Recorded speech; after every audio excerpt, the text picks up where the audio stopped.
लड़कों की बात करें, शाहीन शाह अफरीदी की स्पेशली, तो जो सीरीज हुई है उसमें हमने देखा है कि उनको काफ़ी मार पड़ी है। अब क्या लगता है इससे कोई फ़र्क पड़ता है मोरल पे, या आप क्या सजेस्ट करना चाहेंगे शाहीन को कि ये कर लो तो शायद बेहतर हो जाए थोड़ा? देखिए, शाहीन बड़ा ज़बरदस्त बॉलर है। अच्छा, उसकी जो सारों से ख़ास एबिलिटी है ना, वो विकेट टेकिंग है। क्योंकि जी अगर वो थोड़ा सा स्कोर ज़्यादा देता है ना, लेकिन वो विकेटें भी लेता है, ये उसकी ख़ास चीज़ है। तो अगर वो विकेटें ले रहा है, अगर थोड़ी सी ज़्यादा रन्स भी दे रहे हैं, तो कोई ऐसी बात नहीं है।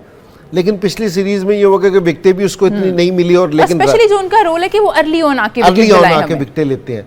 तो लेकिन जिस कैलिबर का वो बॉलर है ना, और जितनी उसकी हाइट है, और जिस तरह लेफ्ट आर्म है, जिस तरह हम वसीम अकरम को देखते थे, ठीक है ना, तो और जितनी इसकी पेस है, तो मेरा नहीं ख्याल कि जी एंड में भी इसको वो होना चाहिए। तो एक तो थोड़ा ये कि जी आजकल के हिसाब से इसको स्लोअर वन थोड़ा सा सीखना चाहिए, क्योंकि जितनी हाइट है ना, तो मैं एज ए बैट्समैन बता रहा हूँ, क्योंकि मेरे लिए पिक करना उसका मसला हो जाएगा।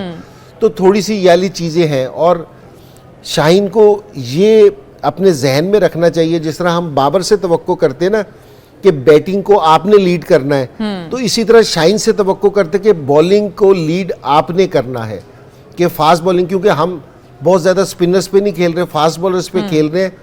तो अगर शाहीन की परफॉर्मेंस अच्छी होगी, तो अगर शाहीन को मार पड़ेगी ना, अगर जिस तरह हम पिछले मैचेस में देख रहे हैं कि शाहीन ने, तो हमें 350 भी हो रहा है। शाहीन का बॉलिंग करना है ना, ऊपर से बहुत ज़रूरी है, विकेट्स लेना भी बहुत ज़रूरी है, स्पेशली कि वो आएँ और जो उनका रोल है वो आप ज़रूर प्ले करें। मैं ज़रूर यहाँ पे नसीम की और हारिस रऊफ़ के बारे में भी बात करना चाहूँगी। एक तो अगर अभी क्योंकि ज़ाहिर टॉस नहीं हुआ है, हमें पता नहीं है प्लेइंग 11 क्या है, अगर हारिस रऊफ़ नहीं होते मैच के लिए दस्तयाब, हालांकि कल रिजवान ने बात की है कि वो दस्तयाब हैं, उनकी फिटनेस है, 80% फिट हैं वो, और मैच फिटनेस है उनकी, लेकिन अगर वो दस्तयाब नहीं होते, जैसे हम एक स्पिनर भी शॉर्ट हैं, तो लगता है फिर आपको बहुत फ़र्क पड़ने वाला है इस चीज़ से, क्योंकि आपका तो लीड जो कर रहा है, आपके जो लीड पेसर्स हैं उसमें से भी एक चला गया, और आपके पास स्पिनर भी एक कम है।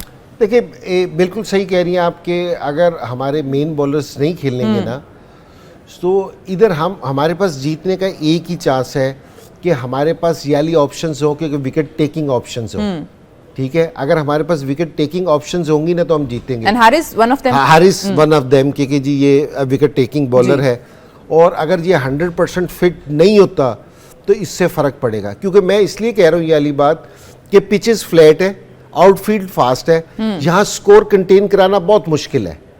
तो एक ही ऑप्शन है कि आप विकेट्स ले तो आप है ना दूसरों को रोक सकते हैं। इसीलिए कल भी हम बात कर रहे थे कि जो दूसरा स्पिनर्स है ना, हम सलमान आगा से बॉलिंग करा देते हैं, खुशदिल शाह से बॉलिंग कराते हैं, अगर उनकी जगह कोई रेगुलर बॉलर होता, बेशक वो उतने स्कोर देके अगर 2-1 विकेटें ले लेता ना, तो सूरत हाल चेंज हो जाती है।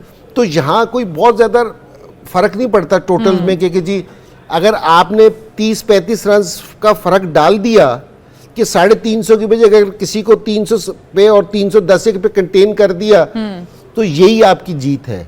ऐसा नहीं है कि जी आप 2 स्पिनर्स खेलने के बाद कि जी आप उन्हें 50 पे आउट कर देंगे या 150 पे।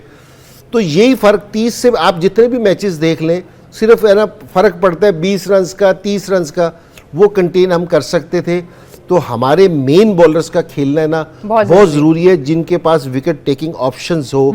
तो मेरे ख्याल में रिजवान भी यही सोच रहा होगा कि जी मुझे ऐसे बॉलर्स खिलाने हैं, क्योंकि जी वो कल भी जो बैठ के बात कर रहा था ना कि जी हारिस रऊफ़ ठीक है, 80% है, उसके भी जहन में यही होगा, टीम की मैनेजमेंट के जहन में भी यही होगा कि हमें सिंपल वाले बॉलर्स खिलाने हैं जो विकेट टेकिंग हो। आपका रिसोर्स जो है ज़ाहिर है वो अगर कम हो जाए, जो कि पहले ही हमें लग रहा है कि स्पिन डिपार्टमेंट में हम लोग जो है वो हम थोड़े वीक हैं, तो हम अपने खुशदिल शाह की, इंजी भाई बात की, मैं ज़रूर चाहूँगी कि हम इसको बात को आगे बढ़ाना चाहेंगे, लेकिन मुझे कहा जा रहा है कि एक ब्रेक ले लेते हैं। तो ब्रेक के बाद वापस आ रहे हैं, आप लोग कीमत जाइए, देखते रहिए चैंपियंस ट्रॉफी हंगामा।